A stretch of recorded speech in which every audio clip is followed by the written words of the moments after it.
Welcome to Learn English Through Stories. In today's episode, we explore something we all feel but don't always understand. Have you ever felt angry, sad, or stressed and didn't know what to do? This story will help you learn how to understand emotions, both yours and others.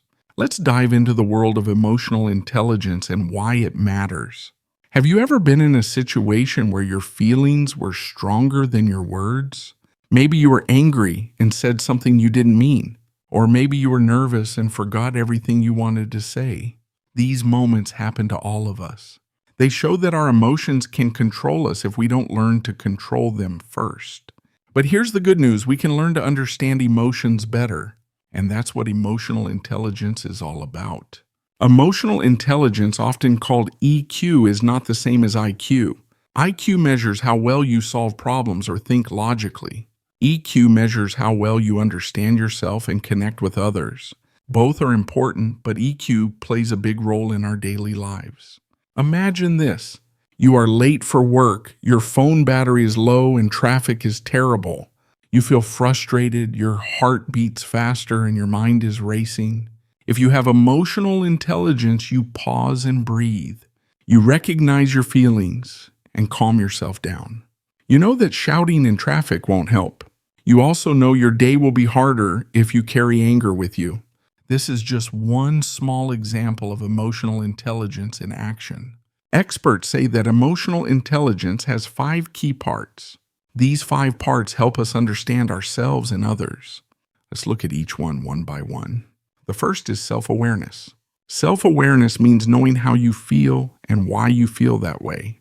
It's like standing in front of a mirror, but instead of seeing your face, you see your emotions. You can name your feelings: I'm angry, I'm nervous, or I'm excited. You don't judge the emotion, you simply notice it. When you're aware of your feelings, you make better choices. You don't react without thinking. You don't let your feelings control your words or actions. The second part is self-regulation. Self-regulation is the ability to manage your emotions. You don't hide them, but you don't let them explode either. You pause before you speak. You choose how to respond. For example, if you feel angry, you take a deep breath. You think before you shout or argue. This doesn't mean you're calm all the time, but you learn how to stay in control even when life is stressful. The third part is motivation. Motivation means having energy to do things even when they're hard. It means you don't give up quickly. You stay focused on your goals.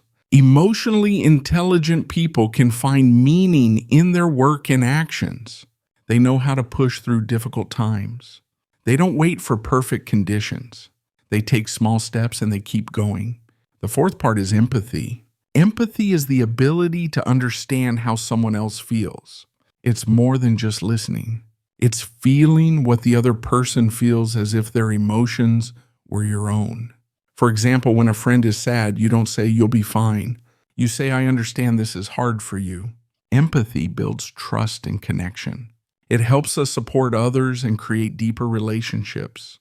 The fifth and final part is social skills. Social skills help us work and live with others peacefully. They include things like teamwork, listening, communication, and conflict resolution. People with strong social skills know how to talk clearly. They know how to listen with attention. They can solve problems without fighting. They make others feel heard and respected. All 5 parts, self-awareness, self-regulation, motivation, empathy, and social skills, work together. Together, they build emotional intelligence. And emotional intelligence builds a better life. Let's look at how emotional intelligence works in real life. Imagine a classroom full of students. One student, Anna, gets a low grade on her test. She feels disappointed and her eyes begin to fill with tears. But instead of shouting or blaming the teacher, she stops. She takes a deep breath and asks herself, "Why am I so upset?" She realizes she's not only sad, she's also scared. She's afraid her parents will be angry. Anna shows self-awareness. Then she decides to stay after class and talk to the teacher. She calmly asks how she can improve her score next time. She's using self-regulation. The teacher sees her motivation to do better. He offers to help her after school. Anna thanks him and leaves the room quietly. Later, she sees a classmate crying in the hallway. She sits beside her and listens without interrupting. She doesn't try to fix the problem. She just shows she cares. This is empathy in action. Finally, she helps the classmate explain the problem to the teacher. They talk peacefully and find a solution. That's social skill, the ability to connect and solve problems with others. In this one small story, Anna used every part of emotional intelligence. Now imagine if everyone in school or at work had that skill. How much better would our conversations be? How many fights could we avoid? How many friendships could grow stronger? Emotional intelligence makes us better students, better workers, better friends, and better humans. Many people believe IQ is the most important thing in life, but research shows something surprising. People with high EQ often do better in work and relationships than those with just high IQ. Why? Because life is not only about solving math problems or remembering facts. It's about handling stress, working with others, and understanding feelings. In a job interview, for example, your EQ helps you stay calm and confident. In a group project, EQ helps you listen to others and share your ideas clearly. When a family member is upset, your EQ helps you offer comfort instead of criticism. Emotional intelligence helps us in everyday situations. It helps us deal with problems, not just think about them. And the best part, EQ is something you can improve. It's like a muscle. The more you practice, the stronger it gets. So how can you build your emotional intelligence? Start with small habits each day. Take time to notice how you feel. Before reacting, pause and ask, why do I feel this way? Write in a journal to explore your emotions. Practice breathing deeply when you feel upset. Listen to others without interrupting. Try to understand someone else's point of view. Say, I understand more often. Say, I'm sorry when you make a mistake. And say, thank you when someone helps you. These simple actions grow your emotional awareness. And day by day, they help you become more emotionally smart. So now you understand what emotional intelligence is. It's not about being perfect. It's about being aware of your emotions and the emotions of others. It's about pausing, thinking, and responding with care. It's about building relationships, not just winning arguments. Emotional intelligence is not something you're born with. It's something you learn, practice, and grow over time. It helps you at school, at work, and in your personal life. It helps you become calmer, kinder, and more confident.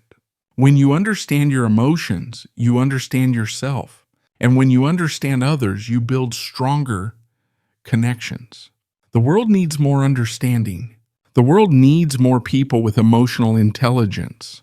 And the good news, you can start building it today. Every time you stop and breathe before speaking, that's EQ. Every time you choose kindness over anger, that's EQ. Every time you try to listen deeply, that's EQ. Small moments make big change, and big change starts inside you.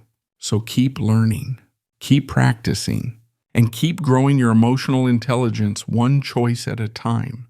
Thank you for listening to this story about emotional intelligence.